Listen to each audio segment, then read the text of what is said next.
And on that same day, we will begin the largest deportation operation in American history, larger even than that of President Dwight D. Eisenhower. The H-1B very well, and it's something that I frankly use, and I shouldn't be allowed to use. We shouldn't have it. Very, very bad for workers. And we're going to let a lot of people come in, because we need more people, especially with AI coming and all of the different things.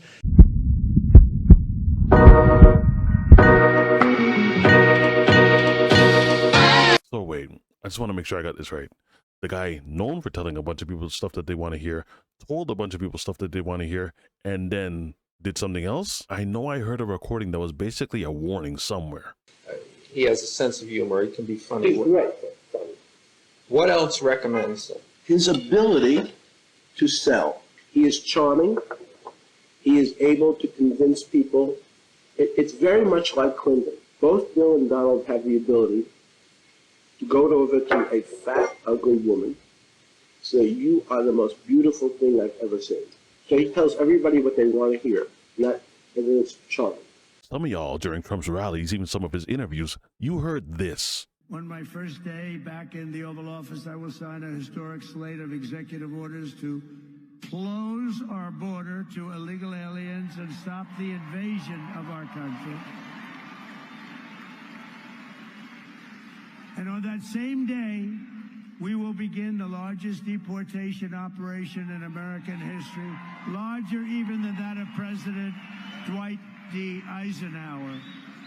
Some of y'all, not all of you, but definitely some of you, heard that and thought that the natural concession was that he's going to be deporting people that shouldn't be here. And who are the people that shouldn't be here? Well, the foreigners, of course. The people that you would say, oh, they're coming in caravans, they're coming in droves. If you've listened to Donald Trump speak for any point of time, then you know that for years now, he's been running on really just two main issues, the economy and then immigration. Those are really his two biggest platforms. And if you listen to him talk, he will even tell you that these are the two main issues that he's been running on. Or as he puts it, when it comes to the economy anyway, he changed it. Groceries. Well, I want to bring jobs back to the country. I want to bring jobs back to the United States. We were doing that under the Trump administration at a level like nobody had ever seen. For the economy, really, he just has a couple of different points, which is we're going to bring back jobs, we're going to implement tariffs, and then we're going to deport all those people that are taking your jobs. Remember that one. Basically, for a long time now, Donald Trump has been running on the exact same concept, which is, in a nutshell, America for Americans. The happy train's on track because America is back! Yeah! He has always disparaged the idea of work going to foreign nations. So the plants that are being built in Mexico, so the plants that are being built in China, the plants that are being built in all different parts of the world where the labor would necessarily be cheaper, he has been talking about, and this exact same message has then been reiterated by one Elon Musk, that they want to bring work back low, middle, and high. High-end jobs, middle, and low-end jobs. Why would you do that? Whatever it is, as long as it's work that's available for people to do, they want Americans, a certain kind of American, to have access to that first. That was the platform. America is back!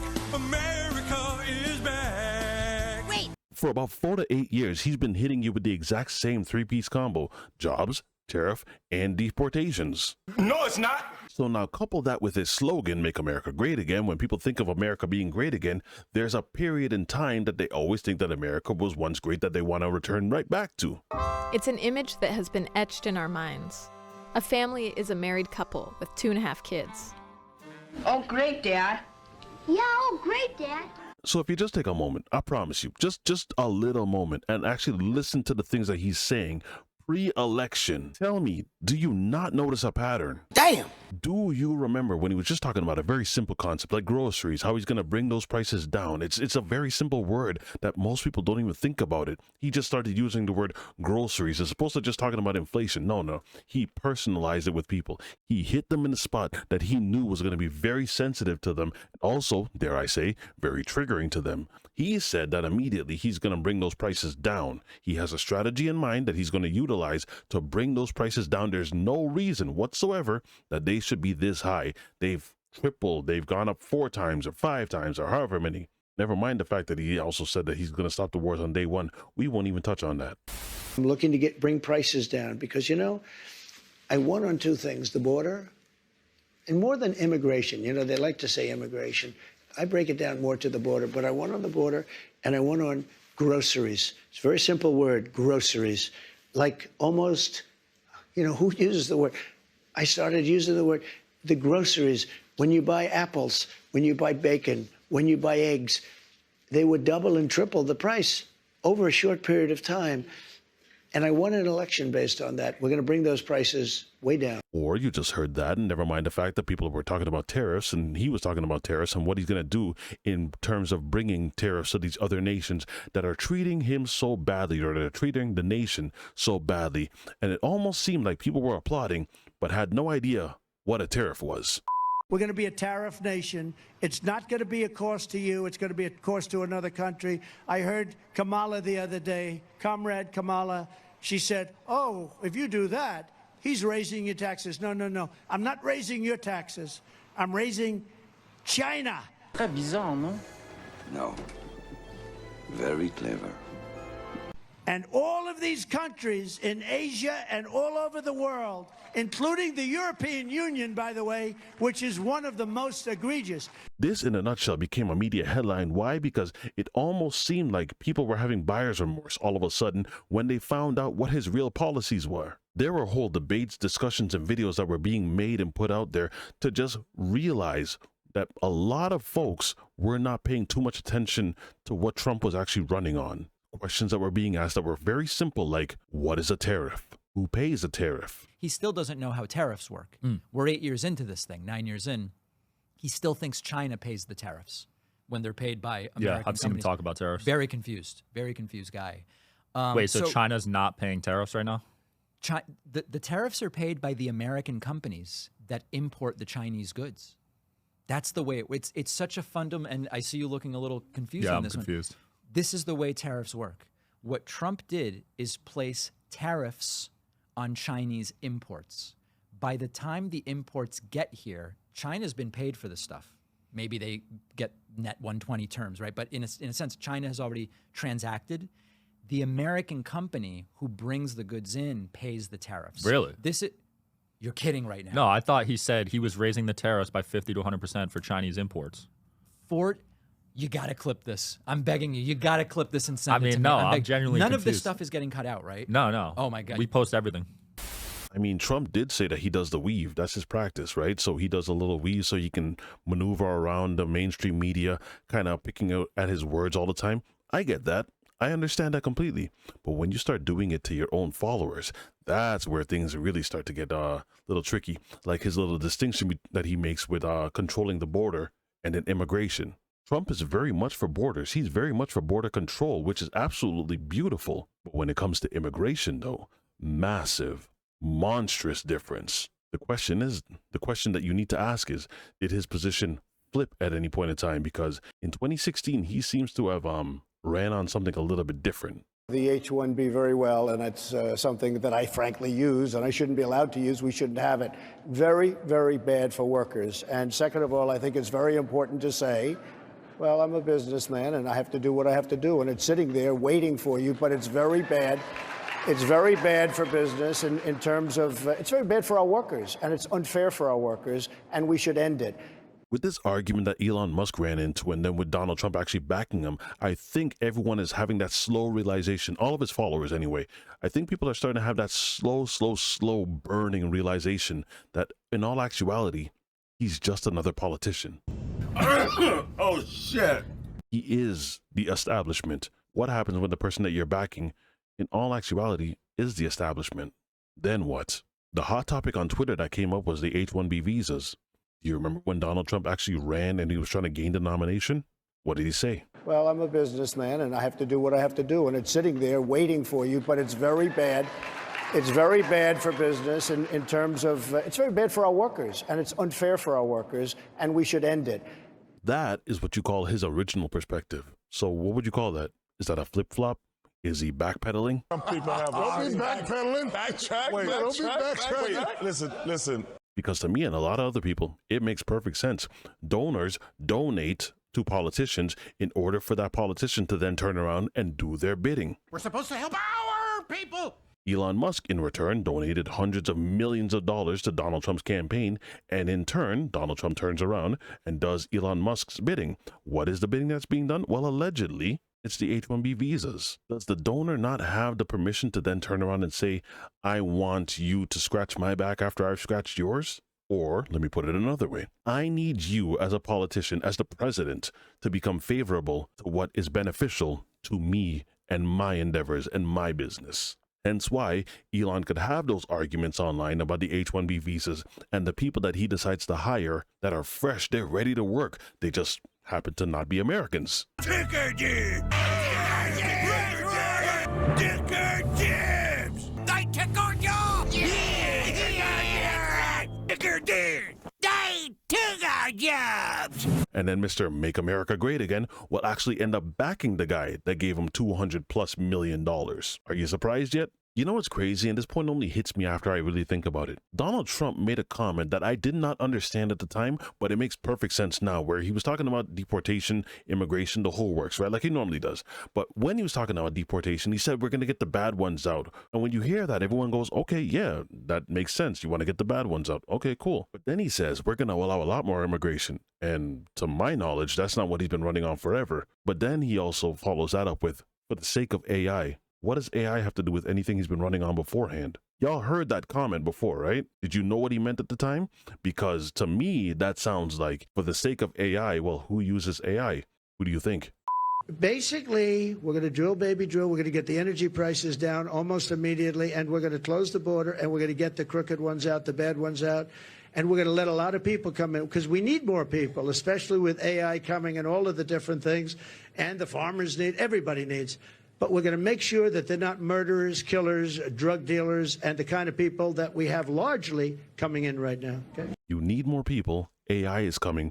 But what you've been telling Americans is that we have the people. We just need to give them the jobs, those homegrown jobs. We need to grow our own people. We need to build our own people and develop our own people. So why are you all of a sudden shifting your message to say that you need to bring in people, especially with AI? Should have caught it from there. Somebody should have pressed them. Press them to elaborate, expand on what it is you're talking about. But now you hear this and everyone else on the other side hears this, and this is exactly why you have people like Don Lemon laughing. Some farmers say without these workers, they have about 2 days that they can run their farms. And then after that, it's over. Oh my gosh, I love this. Now you're finding out, you dumb fucking idiots. Now you're just figuring this shit out. You're so fucking stupid and you deserve it. You fucking deserve it because you're so dumb. Jim, it's hypocrisy. So go with me here. Yes, I am gloating over your stupidity and how you were taken. I'm cackling in Kamala, says in Shanta.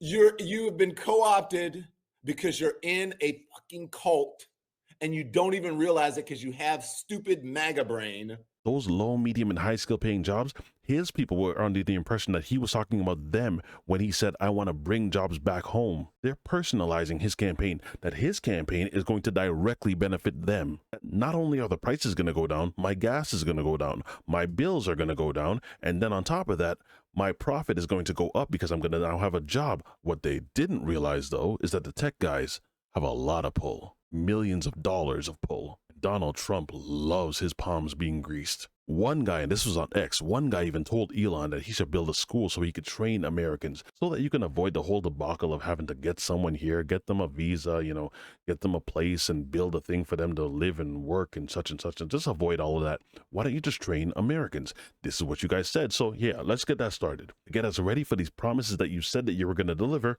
Why don't you just build a school? Let us get skilled. In all fairness, Elon's response was cold, but it was killer. If you need a school, you've lost already. Damn! Now he's a philosophizer. And it's not like they're against school, but even before all of that, Trump was even on record as stating that people that graduate college, people that graduate university, low, high, whichever level, you should receive a green card. Now, the follow-up question that should have come along with that, because it was on a video call making that comment, is, wait, if you're about to train Americans and you're about to get Americans ready for the workforce, and you have all of this that you've promised them, why are you talking about green cards? It almost sounds like you're about to pull a fast one on someone. It's so sad when we lose people from Harvard, MIT, from the greatest schools and lesser schools that are phenomenal schools also. And what I wanted to do, and I would have done this, but then we had to solve the COVID problem because that came in and, sort of dominated for a little while, as you perhaps know. But what I want to do and what I will do is you graduate from a college, I think you should get automatically as part of your diploma a green card to be able to stay in this country. So I get where he's coming from. If you're talking about the position of business and being a business owner, then yes, you want to find a way that you can cut costs. And one of those ways that you can cut costs generally is labor. So naturally, especially those guys on Silicon Valley in the tech space, yeah, naturally, if you can get as good a result, if not better, for a better rate, what necessarily would be the holdout? What? Loyalty? There was no other way. Does anyone seriously think that this is on these guys' radar? Or do you think that these are just talking points that they utilize because they know that this will guarantee them almost one thing? I mean, we're not talking about Mark Zuckerberg. We're not talking about Bill Gates. We're not talking about Jeff Bezos. I'm sure all of them have their own desires. But let's just stick on Elon. Elon Musk for a long time has been looking to get into the robotics game, even deeper than he is now. And then think about his businesses. They are all tech-based that rely on the concept of H-1B visas. He benefits from all of these. And on top of that, he's beholden not just to himself, but this guy's got investors. So $200 and whatever million that he invested Donald Trump for the sake of, for the next 4 years, he can continue to function on those subsidies. Why would you not do this? And why would you also not, in a nutshell, have the president in your back pocket? So in all fairness, for someone that's in Silicon Valley, for the amount of work that needs to get done, those H-1B visas are about to come in clutch. And if his constituents, his people, his followers, MAGA, doesn't like it, what are they going to do? What, not vote for him? He's done after this. Do you remember what Barack Obama said? In my second term, I can do a lot more. Why? You're not running again. You don't need the votes. It's not about you anymore. Last election, yeah. And after my election, I have more flexibility. In the second term, open Pandora's box. Go wild. Seriously, what are they going to do? Tweet about you and then have their blue check mark removed like Laura Loomer?